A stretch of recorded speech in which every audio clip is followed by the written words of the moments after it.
तो दोस्तों, आज के इस एक्सप्लेनर में हम सीधे उतरने वाले हैं खौफ और अंधकार की दुनिया में।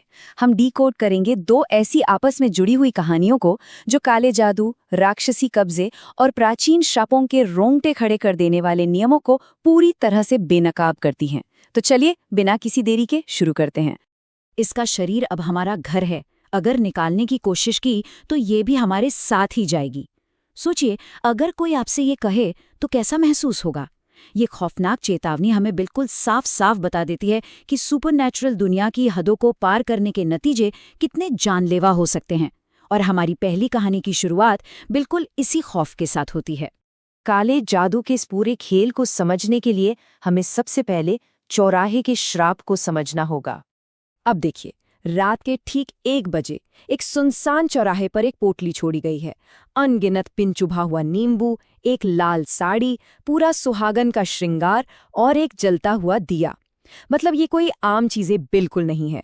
ये एक बहुत ही डार्क तांत्रिक अनुष्ठान है। इसका बस एक ही मकसद है, अपनी कोई बहुत बड़ी बला किसी अनजान राहगीर पर डालना, जो अनजाने में बस एक घातक गलती कर बैठे। और यहीं पर एंट्री होती है प्रियांशी की।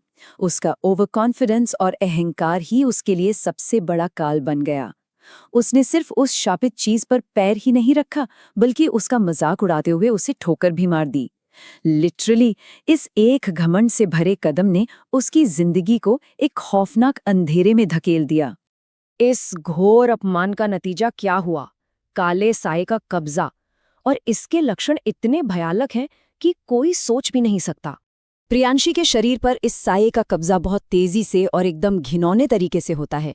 आधी रात को भयानक तरीके से मेकअप करना, फर्श से कॉकरोच उठाकर ऐसे खाना जैसे वो कोई चॉकलेट हो, मरे हुए मरीजों से बातें करना, ये सब एक ऐसे पॉइंट पर जाकर चरम पर पहुंचता है जब उसके शरीर की सारी हड्डियां एक साथ बुरी तरह मुड़ जाती हैं और उसके मुंह से कई अलग अलग आवाजें आने लगती हैं। अब आप सोच रहे होंगे कि ऐसा हुआ कैसे। इसके पीछे का लोर बहुत इंटरेस्टिंग और डरावना है। इसे कहते हैं खुले द्वार का नियम या द ओपन डोर रूल। एक लोकल तांत्रिक साफ कह देता है कि वो इसका इलाज नहीं कर सकता, क्योंकि प्रियांशी ने खुद अपनी मर्जी से उस पहली आत्मा को अंदर बुलाया था। ऐसा करके उसने अपने ही शरीर को अनंत भटकती आत्माओं के लिए एक खुले दरवाजे में बदल दिया है। तो जब एक आम तांत्रिक कुछ नहीं कर पाया, तो इस एक्सट्रीम सुपरनैचुरल खतरे को रोकने के लिए एक ही रास्ता बचता है, अघोरी महायज्ञ। और इस महायज्ञ के लिए एक नंबर बिल्कुल फिक्स था, 51।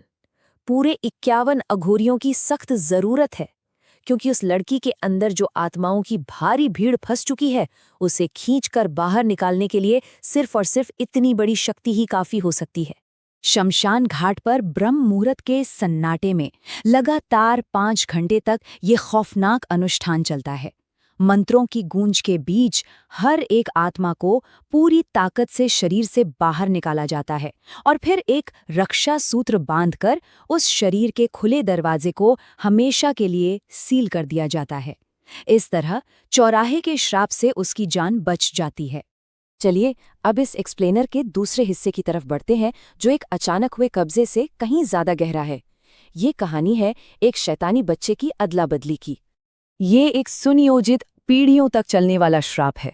घने जंगल में एक खूनी अनुष्ठान होता है, जहां एक शैतान का जन्म होता है, जिसकी खोपड़ी पर एक चमकता हुआ निशान है।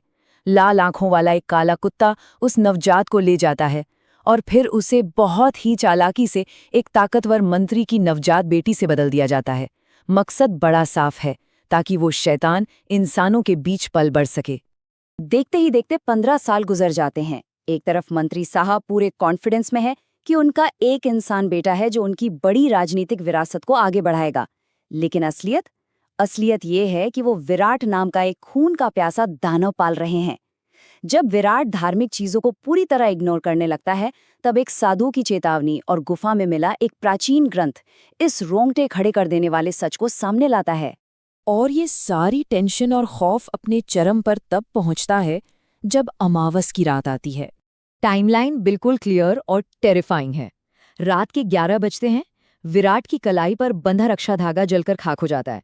मंत्री अपनी पत्नी की सारी चेतावनियों को नजरअंदाज करते हुए घबराहट में रात 1:58 पर विराट के कमरे में दाखिल होता है और पूर्ण सन्नाटे में उस शापित घड़ी के 2 बजने का इंतजार करता है। ठीक 2 बजे जैसे ही मंत्री चादर हटाता है, वहां उसका बेटा नहीं था। वहां लाल चमकती आंखों, नुकीले दांतों और बालों से ढका हुआ एक शैतान खड़ा था। और वो शैतान अपने राक्षसी वंश को मानते हुए बस एक ही भयानक बात कहता है, मैं मेरे बाप का बेटा हूं। इसके बाद जो हुआ वो इतना क्रूर और तेज था कि पलक झपकने का भी मौका नहीं मिला। विराट ने झपट्टा मारकर सीधे मंत्री का सिर धड़ से अलग कर दिया, खून पिया और कटे हुए सिर को हवेली की छत से नीचे जमीन पर फेंक दिया। ये दरिंदगी उस प्राचीन भविष्यवाणी को 100% सच साबित कर देती है। इस भयंकर घटना के बाद कहानी में एक टाइम जंप आता है, जहां बात आती है एक माँ की आखिरी और जादुई कोशिश पर। उस खौफनाक रात को पूरे 10 साल बीत चुके हैं। विराट विदेश से अपनी पढ़ाई पूरी करके वापस आ चुका है। अब वो एक हाईली एजुकेटेड और बहुत ही पॉपुलर राजनेता बन चुका है, जो अपने पिता की कुर्सी संभालने के लिए पूरी तरह तैयार है।